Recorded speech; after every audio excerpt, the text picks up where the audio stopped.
Magandang araw mga kaibigan. Bigyan natin ng reaksyon na opinion itong post ng SMNI News Online. Takot imbestigahan, ibinunyag ni Senator Erwin Tulfo na hinaharangan umano ng minorya ang nakatakdang pagdinig ng Blue Ribbon Committee sa susunod na linggo kaugnay ng flood control scandal. Ayon kay Tulfo, kung ayaw ng minorya ang Blue Ribbon Committee hearing, ay sila mismo ang dapat magpaliwanag nito sa publiko matapos umanong akusahan ang mayorya na may itinatago.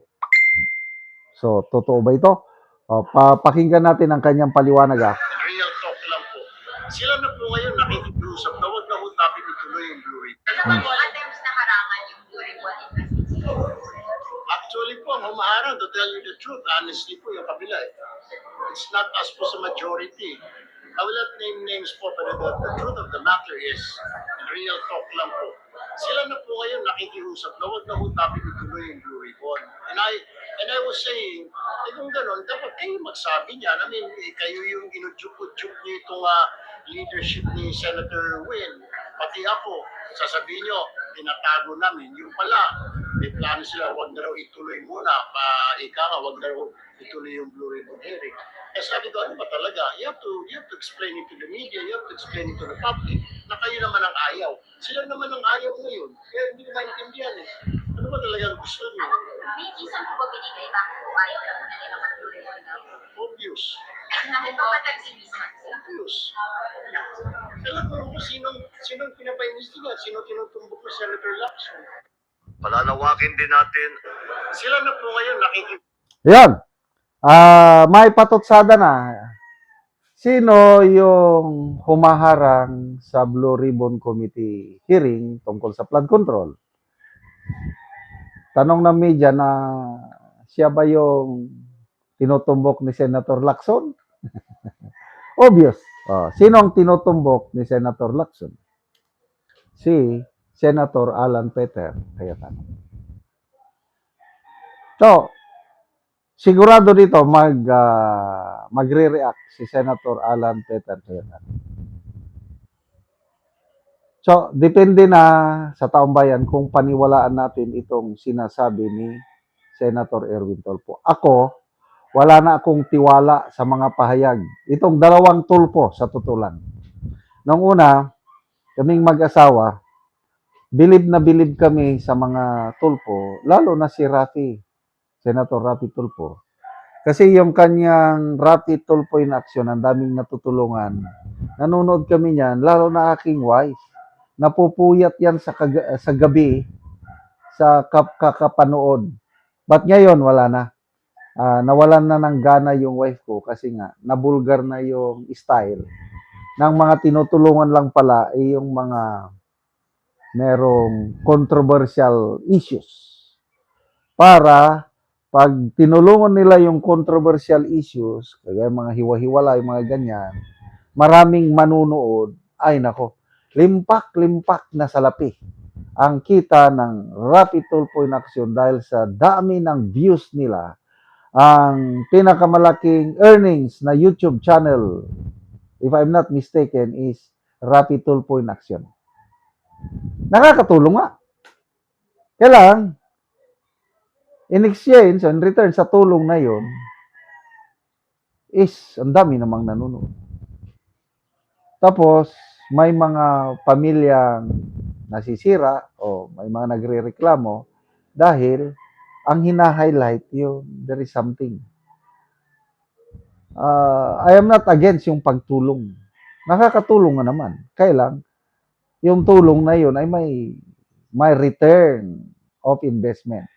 Yun na yung views. Yun na yung income sa ano. Kaya, wala na. Noong una, mga hard-hitting journalist itong mga Tulfo eh. Panahon ni Tatay Digong, maka Duterte ang mga yan eh. Tinitira nila ang mga tao na bumabanat kay Tatay Digong. Example, yan si Erwin Tulfo noong una. Binabanatan niya yan si Rizal Tiberos, binabanatan niya si Kiko Pangilinan. Ngayon, kakampi na sila. Kaya wala na akong tiwala dito kay Erwin Tulfo, Rapi Tulfo. Ano ba yung meron siyang binanggit din tungkol kay Romualdez eh. Hindi na daw pwede imbestigahan ng Blue Ribbon Committee si Romualdez. Wala na. Bakit? Ligtas na si Romualdez. Alam naman natin na nung congressman pa si Erwin Tulfo, isa siya sa mga dikit lieutenant, trusted lieutenant ni Martin Romualdez nung kasikatan pa niya. Ayaw na, hindi na daw pwede. Bakit? Sabi lang niyan, ombudsman na daw ang may hawak sa kaso ni Romualdez. Kaya dahil nandyan yung ombudsman, hindi na pakikialaman ng Blue Ribbon. Wow. Galing, no? Ngayon, ang iimbestigahan si Senator Alan Peter Cayetano. So, ako, ay hindi naman santo, hindi naman perfecto si Senator Alan, but I believe in his credibility. Yung flood control project o mga anomalya sa Taguig, sige lang, imbestigahan nyo. Kasi hindi naman flood prone ang Taguig. Nabalitaan nyo ba na bumabaha sa Taguig? Wala. Ang mga nababaha is sa Quezon City, Manila, at iba pang syudad sa Ang Taguig, wala. So bakit magkakaroon ng mga bilyones dyan na flood control? Sige. Nasaan na ngayon ang tunay na investigasyon ng flood control? Wala na. Nag-shift na. Ang flood control na ngayon is directed na kay Alan Peter Cayetano. Selective justice? Kayo na ang humusga. Salamat mga kaibigan sa inyong pagsubaybay sa channel na ito. Nakakatulong kayo ng malaki sa tribong talandig ng Bukidnon dahil ang sweldo natin sa channel na ito is pantulong po sa tribo. Namimigay tayo ng libreng yero at pako para makapagpatayo sila ng mas maayos na tirahan. Panoorin nyo ang video na ito. Anak ko diri sa balay ni Uncle Roger Binhira nga taga Barangay Tikalaan, Portres, San Alahay, Talakag, Bukidnon. So muna ni ang itsura sa iyang atop nga mga dagko na og buslot og muna ni ang iyang atupan karon. Pulihan ni karon niya sa gitabang sa iyahang yero. So kini si Uncle usa ni siya ka balo.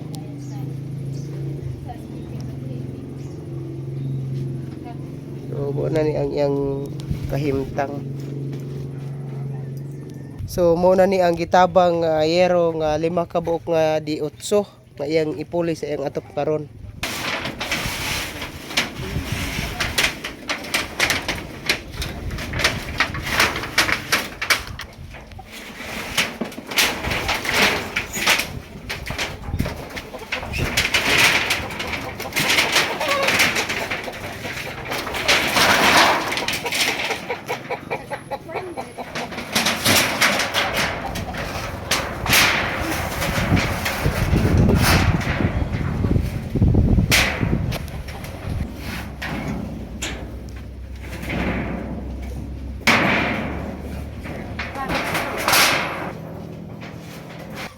Ug karon humanagid sa pag-atop ang ginatabang nga yero. So nakaatop na gid si Uncle.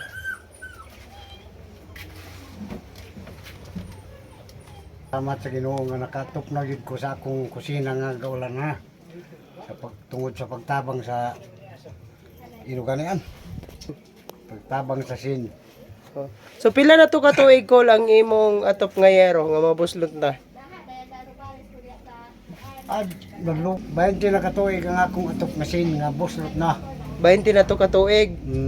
Oo, so nga naman Col sulod sa 20 na ka tuig wala gyud ka nakapuli og atop. Wala ko nakapuli sa akong atop tungod sa akong mga bata nga eskwela. Tungod lagi sa kalisod na inayom-ayom tanan ang pangita. Pag yun yung natabang para sa ako Salamat yun kayo sa Ginoo. Salamat kayo, Col.